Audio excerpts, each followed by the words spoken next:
Hola, hace unos días alguien me preguntaba si le pudiésemos responder la pregunta de dónde vienen las crasuláceas, pero no lo preguntaban desde un punto de vista un poco más biológico, ¿vale? Entonces se me ocurrió hacer esto, que es un árbol filogenético, ¿vale? La filogenia no es más que la explicación, ¿vale? De los individuos actuales, su historia evolutiva, siempre tomando en cuenta un ancestro en común, ¿vale? Aquí en las plantas, para todas las plantas terrestres, nuestro ancestro en común va a ser las algas verdes.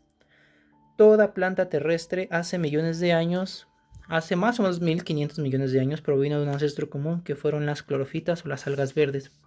Aquí vamos a tener un grupo bastante interesante, que son las plantas no traqueofitas, que son plantas muy antiguas, como lo son las hepáticas, los antoceros o los musgos. Sí, ese musgo que la gente usa para su nacimiento en Navidad, se encuentran aquí en las no traqueofitas.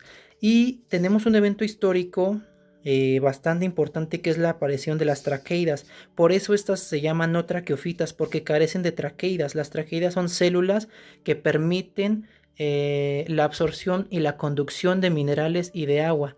De esta forma, todas estas plantas de acá van a ser traqueofitas porque van a tener traqueidas, y esta aparición va a desencadenar un éxito adaptativo aún mejor, porque va a mejorar la conducción de minerales y de agua.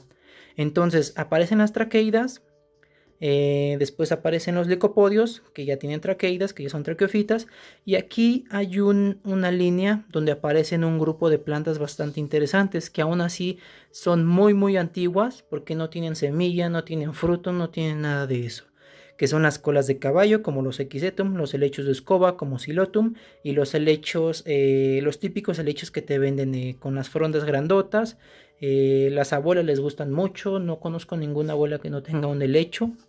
Entonces, a partir de esta llavecita hay otro suceso bastante importante. Es como que una actualización que hizo de la naturaleza hacia las plantas, que fue la aparición de semillas. La aparición de semillas dio posibilidad de que estos grupos se desarrollaran, que desde un punto de vista científico esto se le llaman las gimnospermas o plantas con semilla. Aquí está anotado, ¿vale? Estos grupos aún sobreviven. De hecho, todos estos grupos que ven aquí, todos aún viven. Y bueno, el registro fósil ya es algo aparte. A partir del registro fósil, pues se pudieron dar todas estas características de las plantas actuales, y además conocer pues su pasado. En las plantas con semilla están las cícadas, los gingos, como el Ginkgo biloba, las coníferas, como los pinos, como los avis, como los taxodium, y las nietales, que estas plantas son, a veces no tenemos mucha acercamiento con ellas, debido a que aquí en México pues prácticamente son escasas. Hay muy poquitos grupos de nietales aquí, pero sí son muy típicos en África. Y aquí es lo que nos interesa. Después de la aparición de la semilla, la aparición de estos grupos, hay una llave, ¿sí? Que nos da un evento muy importante aquí. No lo puse, pero es la aparición de las flores, ¿vale? Estas plantas carecían de flores y todas las demás. De hecho, estas eran muy sencillas a comparación de estas. Cuando aparece la flor, el grupo es plantas con flor o angiospermas, se da una diversificación extraordinaria. Este grupo comprende alrededor de 230,000 especies de plantas. Bueno, descritas, puede haber aún muchísimo más. Aquí es lo que nos interesa, porque precisamente las crásulas o las crasulaceae son angiospermas, son plantas con flor. Entonces, al momento de dar una descripción sistemática, nos vamos a ubicar en el reino de las plantas, de la división Magniolofita. Magniolofita va a aludir a angiospermas, ¿vale? De hecho, Magniolofita es igual a angiospermas. Esta categoría taxonómica alude a este mismo grupo. Después, la clase Magniolópsida va a ser todas esas plantas que al momento de que germines la semilla, sus hojas embrionarias van a ser dos.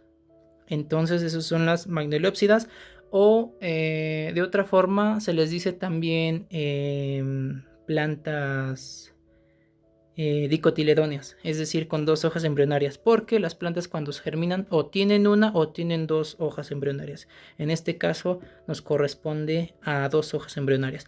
Dentro de este orden dentro de esta clase nos encontramos con órdenes hexifragales, donde se encuentran un sinnúmero de plantas, muchísimos grupos, muchísimas familias más bien, y la familia que nos interesa, la familia Crassulaceae.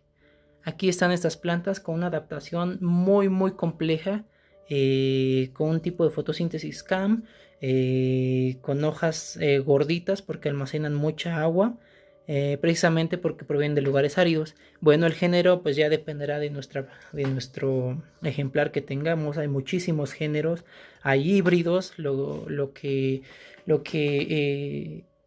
alarga, bueno, hace más grande nuestro número de plantas que tengamos, pero esto es una visión bastante general y evolutiva de dónde vienen este tipo de plantas, ¿vale? Desde las angiospermas hasta las plantas más primitivas.